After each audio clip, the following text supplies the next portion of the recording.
Stranger things the complete recap season 1 to season 4। Season 5 देखने से पहले बस यही वाला वीडियो देखकर आपके सारे मेमोरीज रिफ्रेश हो जाएंगे। ऑलराइट, सीजन 1 की शुरुआत 1983 में हुई, हॉकिंस, इंडियाना। यहां बने सीक्रेट गवर्नमेंट रिसर्च लैब में एक साइंटिस्ट को किसी ने मार दिया।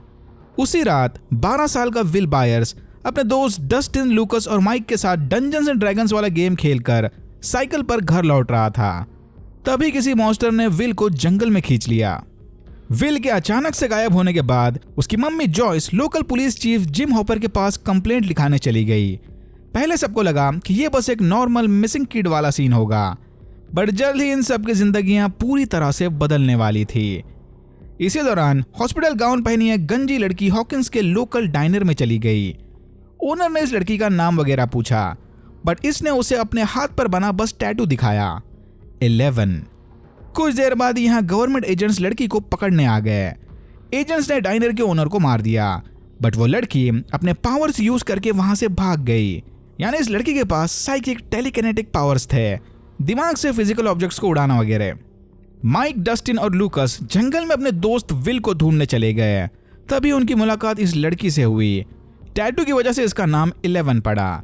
जल्दी उन्हें पता चला कि 11 हॉकिंस लैब से भागी है और कुछ बुरे गवर्नमेंट एजेंट्स इसका पीछा कर रहे थे। सरप्राइजिंगली 11 को विल के गायब होने के बारे में कुछ पता था।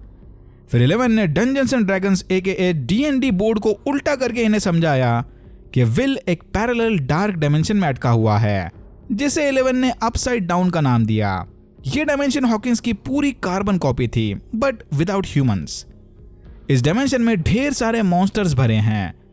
D&D के टर्म्स में बॉयज ने इस फूल जैसे नाजुक मॉन्स्टर को डेमोगॉर्गन का नाम दिया। इसी दौरान माइक की बहन नैन्सी उसके कूल बॉयफ्रेंड स्टीव के साथ पार्टी में गई थी। नैन्सी इस पार्टी में अपनी बेस्ट फ्रेंड बार्ब को भी ले गई। पार्टी के दौरान बार्ब अकेले पूल के पास बैठी थी कि तभी एक डेमोगॉर्गन ने उस पर हमला कर दिया। विल के भाई जोनाथन का नैन्सी पर जबरदस्त क्रश था, जो कि इस वक्त पार्टी के बाहर जंगल में छुपा सबके फोटोज खींच रहा था। कंप्लीटली नॉर्मल चीज, जरा भी क्रीपी नहीं। जॉयस ने नोटिस किया कि उसे घर के लाइट्स अजीब तरह से फ्लिकर कर रहे हैं और कोई इसे बार बार ब्लैंक कॉल्स कर रहा था। जल्दी जॉयस समझ गई कि विल इसे लाइट्स और फोन के जरिए कोई सिग्नल भेज रहा है। दूसरी तरफ हॉपर ने भांप लिया कि गवर्नमेंट हॉकिंस के लैब में कुछ बड़ा कांड छुपा रही है। तभी पुलिस को तालाब में विल की बॉडी मिल गई। जॉयस बिल्कुल भी मानने को तैयार नहीं थी कि उसका बेटा मर चुका है। बॉडी मिलने के बाद बच्चों का भी 11 पर से भरोसा उठ गया, बट फिर 11 ने अपने पावर्स और स्कूल के रेडियो के जरिए सबकी विल से बात करवाई। अपसाइड डाउन में होने की वजह से सिग्नल काफी वीक था, बट एटलीस्ट ये प्रूव हो गया कि विल जिंदा है। फिर हॉपर को भी पता चला कि इन्हें मिली बॉडी फेक थी। बस फिर क्या था, हॉपर भी समझ गया कि मामला कुछ भारी गड़बड़ है। हॉपर चुपके से हॉकिंस लैब में घुस गया। यहाँ बने अपसाइड डाउन वाले गेट को देखकर हॉपर का शक यकीन में बदल गया कि गवर्नमेंट इधर कोई बहुत ही बड़ा सीक्रेट छुपा रही है। जोनाथन के लिए फोटोज में इसने एक्सीडेंटली बार्ब के गायब होने वाला इंसिडेंट भी कैप्चर कर लिया था। फिर नैन्सी और जोनाथन ने साथ मिलकर पता लगाया कि बार्ब पर जिस मॉन्स्टर ने हमला किया था वो खून से अट्रैक्ट होता है। फिर उन्होंने खून को चारा बनाकर उस मॉन्स्टर को मारने की प्लानिंग शुरू कर दी। 11 ने फाइनली माइक को सारी सच्चाई बता दी कि हॉकिंस के लैब में डॉक्टर ब्रेनर नामी एक साइंटिस्ट, जिसे 11 फोर्सफुली पापा बुलाती थी, इस पर एक्सपेरिमेंट्स कर रहा था। डॉक्टर ब्रेनर के फोर्स करने पर ही 11 ने अपसाइड डाउन को जाने वाला गेट ओपन किया था, ताकि वो दूसरे डायमेंशन वाले क्रिएचर्स पर रिसर्च कर सके। हॉपर और जॉयस भी समझ गए कि विल अपसाइड डाउन में ही अटका होगा। फिर ये दोनों हॉकिंस में बने गेट के जरिए अपसाइड डाउन में चले गए। नैन्सी और जोनाथन ने चारा डालकर डेमोगॉर्गन को पकड़ लिया, पर जल्दी वो मॉन्स्टर इन पर भारी पड़ने लगा। तभी वहां स्टीव आ गया। स्टीव को पहले लग रहा था कि नैन्सी का जोनाथन के साथ कोई चक्कर चल रहा है, बट फिर डेमोगॉर्गन को अपने सामने देखकर ये भी इनके साथ मिल गया। फिर तीनों ने साथ मिलकर आग के जरिए डेमोगॉर्गन को हरा दिया। स्कूल के अंदर 11 ने अपनी पूरी ताकत लगाकर डॉक्टर ब्रेनर के एजेंट्स को हरा दिया और फिर सीधा डेमोगॉर्गन से फाइट करने चली गई। उधर अपसाइड डाउन में हॉपर और जॉयस को बार्ब की डेड बॉडी मिली। Rest in peace. तभी इन्होंने देखा कि विल अपसाइड डाउन के टेंटिकल्स में लिपटा पड़ा है, बट लकीली विल जिंदा था। फिर हॉपर विल के मुंह से टेंटिकल्स बाहर निकालकर सीपीआर के जरिए उसे होश में ले आया। स्कूल में 11 ने अपना फुल पोटेंशियल यूज करके डेमोगोर्गन की धज्जियां उड़ा दी और बाद में खुद भी कहीं गायब हो गई। 1 महीने बाद हमने देखा कि हॉपर जंगल में किसी के लिए चुपके से खाना छोड़ रहा है। नैन्सी और स्टीव फिर से साथ आ गए और विल को अचानक से अपसाइड डाउन वर्ल्ड के विजन्स आने लगे। तभी विल के मुंह से अपसाइड डाउन का कोई क्रिएचर निकलकर सिंक के अंदर गिर गया और यहाँ होता है सीजन 1 खत्म। सीजन 2 की शुरुआत 1984 में हुई। हॉकिंस में अब एक नए भाई बहन की जोड़ी आ गई, मैक्स और उसका सौतेला भाई बिली। सारे बॉयज मैक्स के गेमिंग स्किल से काफी इंप्रेस थे क्योंकि आते ही उसने इनके सारे रिकॉर्ड्स तोड़ दिए। विल को बीच बीच में अचानक से अपसाइड डाउन के विजन्स आते थे। इन्हीं विजन्स में इसने अपसाइड डाउन में एक नए मॉन्स्टर को देखा जिसे बाद में बच्चों ने D&D के टर्म्स को यूज करते हुए माइंड फ्लेयर का नाम दिया। पिछले सीजन वाले फिनाले में डॉक्टर ब्रेनर पर एक डेमोगोर्गन ने अटैक किया था। यहाँ सबको लगा कि डॉक्टर ब्रेनर शायद मर गया। डॉक्टर ब्रेनर के अपैरेंट डेथ के बाद हॉकिंस की लैब में एक नया डॉक्टर आ गया, डॉक्टर सैम ओवेंस। विल की कंडीशन के बारे में सुनकर डॉक्टर ने सबको बताया कि शायद उसे ये एपिसोड PTSD की वजह से आ रहे हैं, यानी बहुत दिनों तक अपसाइड डाउन में रहने का ट्रॉमा। विल को भी लगा कि मे बी डॉक्टर ठीक ही कह रहा है। फिर हमने देखा कि लैब के नीचे 11 का ओपन किया गया गेट धीरे धीरे बड़ा होते जा रहा है। जॉयस ने बॉब नामी एक नया पार्टनर ढूंढ लिया। बार्ब के पेरेंट्स ने अपनी गुमशुदा बेटी का पता लगाने कॉन्स्पिरेसी थियरिस्ट मरे ब्यूमन को हायर किया। नैन्सी के समझ में नहीं आ रहा था कि वो कैसे बाप के पेरेंट्स को बताएगी कि उनकी बेटी को अपसाइड डाउन वाले एक मॉन्स्टर ने मार दिया। पिछले सीजन में डेमोगोर्गन को मारने के बाद 11 कुछ टाइम के लिए अपसाइड डाउन वर्ल्ड में पहुंच गई थी। फिर 11 किसी तरह खुद से अपसाइड डाउन के बाहर आ गई। बस तब से ही हॉपर ने उसे एक जंगल में छुपा कर रखा था। हॉपर नहीं चाहता था कि हॉकिंस लैब में किसी को पता चले कि 11 जिंदा है। अनफॉर्चुनेटली इसीलिए वो अपने दोस्तों से भी नहीं मिल सकती। डस्टिन को कचरे में एक अजीब सा जानवर मिला। इसने फौरन उस जानवर को अपना पेट बना लिया। डस्टिन के पेट डैड को देखते ही विल समझ गया कि ये तो वही क्रिएचर है जो विल के मुंह से निकलकर सिंक में गिरा था। जल्दी डस्टिन को भी रियलाइज हुआ कि वो एक्चुअली में एक डेमोगोर्गन जैसे जीव को पाल रहा था। डस्टिन का पेट निहायत ही तेजी से बड़ा होकर बाहर भाग गया। हॉपर ने देखा कि अपसाइड डाउन का इन्फेक्शन धीरे धीरे हॉकिंस को अंदर से खोखला कर रहा है। इन इन्फेक्टेड टनल्स की छानबीन करते वक्त हॉपर इनके अंदर अटक गया। विल को फिर से माइंड फ्लेयर के विजन्स आने लगे, लेकिन इस बार विल ने हिम्मत दिखाते हुए माइंड फ्लेयर से कहा कि वो जानता है कि माइंड फ्लेयर रियल नहीं है। विल के ये बोलते ही माइंड फ्लेयर सीधा उसके बॉडी में घुस गया। विल को विजन्स के साथ साथ अजीब झटके भी आते थे जिसमें वो पेपर लेकर उन पर कुछ ड्रॉ कर रहा था। जॉयस ने भांप लिया कि विल एक्चुअल में हॉकिंस के नीचे बन रहे अपसाइड डाउन टनल्स का मैप ड्रॉ कर रहा था। फिर इसी मैप की मदद से जॉयस, बॉब और बच्चे हॉपर को बचाने चले गए।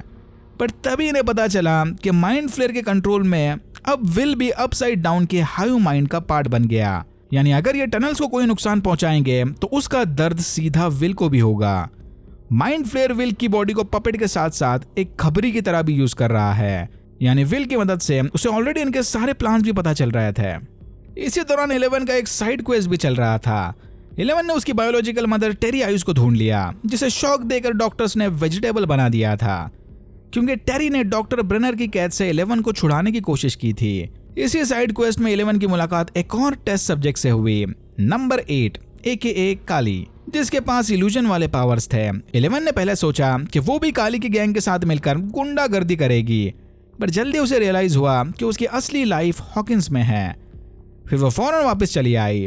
हॉकिंस के नीचे बने अपसाइड डाउन टनल से नए मॉन्स्टर्स निकल आए, जिन्हें बच्चों ने बड़े प्यार से डेमोडॉग्स का नाम दिया। लैब में डेमोडॉग्स ने सबको चारों तरफ से घेर लिया, बट फिर बॉब ने खुद की कुर्बानी देकर सबको लैब से सुरक्षित बाहर भगा दिया। सबने डिसाइड किया कि माइंड फ्लेयर से विल को बचाने का बस एक ही रास्ता है। अपसाइड डाउन के सारे क्रिएचर्स आग से डरते हैं, यानी उन्हें किसी तरह इस वायरस को गर्म करके विल की बॉडी से बाहर निकालना होगा। और माइंड फ्लेयर को मारने के बाद ये फाइनली अपसाइड डाउन का गेट को भी क्लोज कर देंगे। 11 के वापस आते ही वो हॉपर के साथ गेट को सील करने चली गई। जॉयस, जोनाथन और नैन्सी विल की बॉडी को गर्म करने में लग गए ताकि गर्मी से परेशान होकर वो वायरस विल की बॉडी से बाहर आ जाए। इनका प्लान काम कर गया। बच्चा गैंग स्टीव के साथ टनल्स में चले गए ताकि वायरस के विल की बॉडी से बाहर आते ही वो टनल्स को भी तबाह कर दें। यहीं इनका सामना एक डेमो डॉग से हुआ। डस्टिन को रियलाइज हुआ कि ये तो इसका पेट डार्ट है। फिर डार्ट ने वफादारी दिखाते हुए डस्टिन के दोस्तों को बिना कोई नुकसान पहुंचाए उन्हें जाने दिया। फिर 11 ने अपने फुल पावर से अपसाइड डाउन का दरवाजा बंद करके माइंड फ्लेयर का इनकी डायमेंशन से सारे कनेक्शंस तोड़ दिए। गेट के बंद होते ही टनल्स में मौजूद सारे डेमो डॉग्स भी मारे गए। एंड सीन में हमने देखा कि बच्चे स्कूल में स्नोबॉल डांस अटेंड कर रहे थे। माइक को 11 मिल गई और लूकस को मैक्स। डस्टिन बेचारा अकेला ही रह गया। पहले तो सब कुछ एकदम नॉर्मल लग रहा था, बट फिर हमने देखा कि माइंड फ्लेयर अपसाइड डाउन से स्कूल पर नजर रखे हुए है। और यहाँ होता है सीजन 2 खत्म। सीजन 3 की शुरुआत 1985 से हुई। बच्चे अब बड़े होकर फुल ऑन टीनेजर मोड में चले गए। माइक और 11 ऑफिशियली डेटिंग करने लगे। हॉपर को यह बात बिल्कुल पसंद नहीं थी। लूकस और मैक्स का रिलेशनशिप थोड़ा कॉम्प्लिकेटेड टाइप का है। अपेरेंटली डस्टिन ने भी एक कैंपिंग ट्रिप के दौरान सूजी नामी गर्लफ्रेंड बना ली। सूजी से बात करने डस्टिन ने एक स्पेशल एंटेना टावर तक बनाया था, बट बाकी सबको लगता है कि डस्टिन बस फेंक रहा है। इसने कोई गर्लफ्रेंड नहीं बनाई। अपने सारे दोस्तों को हमेशा लव बर्ड्स की तरह घूमता देख विल काफी चिढ़ने लगा, क्योंकि उसे तो बस पुराने दिनों की तरह ही इनके साथ D&D खेलना था। इसी दौरान हॉकिंस में एक नया शॉपिंग मॉल खुल गया। स्टारकोड मॉल के खुलते ही टाउन के स्मॉल बिजनेसेस बंद पड़ने लगे, क्योंकि सबको मॉल में जाकर शॉपिंग करनी थी। स्टीव भी इसी मॉल में अपने वर्किंग पार्टनर रॉबिन के साथ आइसक्रीम शॉप में काम कर रहा था। इसी सीजन से स्टीव, नैन्सी और जोनाथन के बीच अजीब सा लव ट्रायंगल शुरू हो गया। डस्टिन ने अचानक अपने एंटीना में एक रशियन सिग्नल कैप्चर किया। थोड़ा रिसर्च करने के बाद इसे पता चला कि रेडियो सिग्नल स्टारकोड मॉल से आ रहा था। लकीली रॉबिन थोड़ी बहुत रशियन जानती थी। फिर डस्टिन ने स्टीव और रॉबिन की मदद से छानबीन शुरू कर दी। जल्दी लूकस की छोटी बहन एरिका भी इनके मिशन में शामिल हो गई, जो मॉल के छोटे वेंट्स में घुसकर इनके लिए सर्विलेंस का काम करेगी। तभी हमने देखा कि हॉकिंस के चूहे अचानक से फूटने लग गए और उनका मांस घसीटते हुए एक स्टील फैक्ट्री में इकट्ठा हो रहा था। माइंड फ्लेयर ने इन चूहों के फ्लैश की मदद से इस दुनिया में खुद को फिजिकल बॉडी दे दी थी। मैक्स का भाई बिली हॉकिंस में लाइफ गार्ड का काम कर रहा था। सारी आंटियां इस पर फिदा थी, बट बिली का दिल सिर्फ हॉकिंस की बबीता जी पर आया। पर एकदम लास्ट मोमेंट पर मिसेस व्हीलर ने खुद के जज्बातों को कंट्रोल करके इस अफेयर को होने से रोक लिया। तभी माइंड फ्लेयर ने बिली को अबैंडन फैक्ट्री में बुलाकर उसकी बॉडी पर कब्जा कर लिया। जॉयस ने नोटिस किया कि हॉकिंस के सारे मैग्नेट्स धीरे धीरे अपना चार्ज लूज कर रहे हैं। फिर जॉयस और हॉपर फौरन इसकी छानबीन में लग गए। यहीं इन्हें पता चला कि हॉकिंस का मेयर क्लाइन रशियंस के साथ कोई शेडी लैंड डील्स कर रहा था। रशियन शेल कंपनीज के जरिए हॉकिंस में जमीन खरीद रहे थे। इन्होंने स्टारकोड मॉल के नीचे की भी जगह खरीद ली। डस्टिन की गैंग को पता चला कि मॉल के नीचे रशियंस एक बड़ी सी मशीन के जरिए अपसाइड डाउन का नया गेट ओपन करने की प्लानिंग में है। इसी मशीन की वजह से टाउन के मैग्नेट्स खराब हो रहे थे। दूसरी तरफ माइंड फ्लेयर के कंट्रोल में बिली लोकल लोगों को किडनैप करके फैक्ट्री में ले जा रहा था, ताकि माइंड फ्लेयर उनके फ्लैश को यूज करके और भी ज्यादा पावरफुल बन सके। मॉल के नीचे छानबीन करते वक्त रशियंस ने डस्टिन की गैंग को पकड़ लिया, बट ये किसी तरह यहाँ से भागने में कामयाब हो गए। यहीं स्टीव को पता चला कि रॉबिन को लड़कियों में इंटरेस्ट है। हॉपर मेयर की कुटाई करके रशियंस के एक सेफ हाउस में घुस गया, जहां उसकी मुलाकात रशियन साइंटिस्ट एलेक्सी से हुई। तभी इन पर सस्ते टर्मिनेटर एके ग्रेगरी ने हमला कर दिया, बट हॉपर और एलेक्सी समय रहते अपनी जान बचाकर यहाँ से भाग गए। हॉपर और जॉयस एलेक्सी को मरे के पास ले गए, क्योंकि सिर्फ वही इनके बीच रशियन बोल सकता था। जहां इन्हें पता चला कि रशियन मॉल के नीचे अपसाइड डाउन का गेट ओपन कर रहे हैं। लकीली ये एलेक्सी भला मानुस निकला और ये इनकी मदद करने के लिए मान गया। बट कुछ देर बाद ही मेले में घूमते वक्त ग्रेगरी ने एलेक्सी को मार दिया। फिर 11 ने अपने दोस्तों के साथ मिलकर माइंड फ्लेयर को ढूंढ लिया। माइंड फ्लेयर के साथ चली लड़ाई में 11 बुरी तरह से घायल हो गई। जल्दी इन्हें पता चला कि माइंड फ्लेयर की बॉडी का एक टुकड़ा 11 के पैर में घुसा हुआ है। बच्चा गैंग को फाइनली रियलाइज हुआ कि शायद माइंड फ्लेयर को स्टारकोड के नीचे बन रहे गेट की वजह से पावर्स मिल रहे थे। यानी अगर इन्हें माइंड फ्लेयर को रोकना है तो रशियंस की अंडरग्राउंड मशीन बंद करके उनके ऑपरेशंस को रोकना होगा। हॉपर, जॉयस और मरे भेज बदलकर रशियंस के बेसमेंट में घुस गए, पर दरवाजा खोलने के लिए इन्हें पासवर्ड AKA प्लैंक्स कांस्टेंट की जरूरत पड़ेगी, जो कि अनफॉर्चुनेटली सिर्फ एलेक्सी को पता था। तभी डस्टिन को रियलाइज हुआ कि ये कोड क्रैक करने में उसकी नर्डी गर्लफ्रेंड सूजी इनकी मदद कर सकती है। डस्टिन ने फौरन सूजी को रेडियो से कांटेक्ट किया और फिर इन्होंने इनका couple song never ending story गाते हुए कोड क्रैक कर लिया। इधर डस्टिन ने सबके सामने ये भी प्रूव किया कि उसकी गर्लफ्रेंड रियल है। एनीवेज, 11 ने अपने पावर्स को यूज करके माइंड फ्लेयर के टुकड़े को उसकी बॉडी से निकाल दिया। इतनी ताकत लगाने के बाद 11 ने टेम्पररी अपने पावर्स खो दिए। तभी माइंड फ्लेयर ने मॉल पर हमला कर दिया। फिर सारे बच्चे और बड़े मिलकर पटाखों की मदद से माइंड फ्लेयर से लड़ने लगे। बिली 11 को किडनैप करके माइंड फ्लेयर के पास ले गया, बट 11 ने एकदम लास्ट मोमेंट पर बिली के मेमोरीज में घुसकर उसे माइंड फ्लेयर के कंट्रोल से आजाद कर दिया। फिर 11 को माइंड फ्लेयर से बचाते हुए बिली ने अपनी जान दे दी। नीचे मशीन रूम में हॉपर का सामना फिर से एक बार ग्रेगोरी से हुआ। इनके बीच चली लड़ाई में मशीन बुरी तरह से अनस्टेबल हो गई। जॉयस समझ गई कि दुनिया को बचाने का बस अब एक ही रास्ता था, इसे जल्द से जल्द मशीन को बंद करना होगा। बट मशीन के अनस्टेबल होने की वजह से धमाके में हॉपर की जान चली जाएगी, पर इनके पास कोई ऑप्शन नहीं था। फिर हॉपर को इमोशनल गुड बाय बोलकर जॉयस ने मशीन बंद कर दी। देख के लग रहा था कि धमाके में हॉपर मारा गया। 3 महीने बाद करप्ट मेयर क्लाइन को पुलिस ने अरेस्ट कर लिया और माइंड फ्लेयर के साथ चली लड़ाई में अपने पावर्स खोने के बाद 11 बायर्स फैमिली के साथ हॉकिंस टाउन से बाहर शिफ्ट हो गई। एंड सीन में हमने देखा कि रशियन फैसिलिटी में इन्होंने एक डेमोगॉर्गन को पकड़ के रखा है। स्टार कोड वाले धमाके में हॉपर भी जिंदा बच गया और रशियंस ने उसे भी इसी जेल में बंद करके रखा है। और यहाँ होता है सीजन 3 खत्म। सीजन 4 की शुरुआत 1986 में हुई। 11 बायर्स फैमिली के साथ कैलिफोर्निया शिफ्ट हो गई। 11 को यह नया शहर और स्कूल बिल्कुल भी रास नहीं आ रहा। एंजेला नामी एक लड़की उसे डेली बुली किया करती थी, फिर भी इसने माइक से झूठ कहा कि वो कैलिफोर्निया में बहुत खुश है। हॉकिंस में माइक और डस्टिन ने एक नया bad S D&D club join कर लिया, हेलफायर, जिसे एडी मनसन लीड कर रहा था। लूकस ने स्कूल की बास्केटबॉल टीम ज्वाइन कर ली, यानी इसके पास अब अपने दोस्तों के साथ D&D वगैरह खेलने के लिए टाइम नहीं था। बिली के मरने के बाद से ही मैक्स जबरदस्त डिप्रेशन में चली गई। इसने लूकस के साथ भी ब्रेकअप कर लिया और उसे अजीब अजीब से विजन्स आ रहे थे। फिर हमने देखा कि सोयस ने हॉपर को कमचत्का के प्रिजन कैंप में कैद करके रखा है। जॉयस को किसी ने सीक्रेट मैसेज भेजकर बताया कि हॉपर जिंदा है और उसे सोयस ने एक सीक्रेट कैंप में कैद करके रखा था। फिर जॉयस और मरे रशियन स्मगलर यूरी की मदद से हॉपर को बचाने चले गए। उधर हॉकिंस में क्रिसी नामी एक popular but depressed cheerleader को अजीब अजीब से विजन्स आ रहे थे, जैसे अचानक ग्रैंडफादर क्लॉक का दिखना वगैरह। क्रिसी दिमाग शांत करने एडी से ड्रग्स खरीदने चली गई।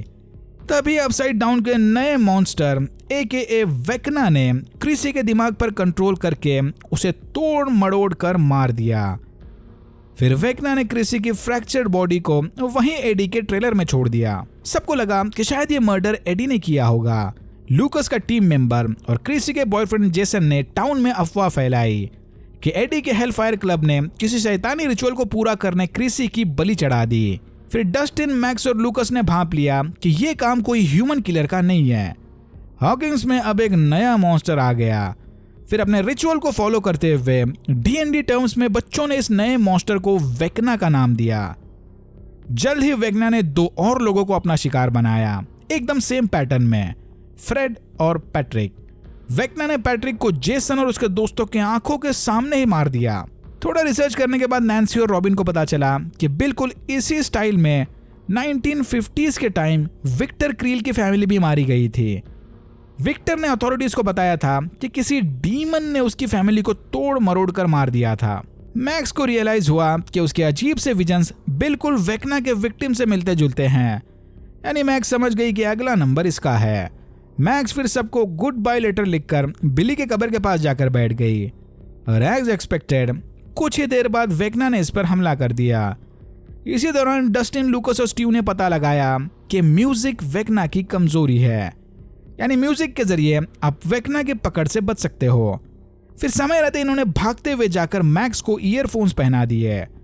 अपसाइड डाउन में वेकना मैक्स की कॉन्शियसनेस पर कब्जा करके उसे मारने ही वाला था, बट फिर अचानक से मैक्स के कानों में रनिंग अप दैट हिल गाना बजने लगा।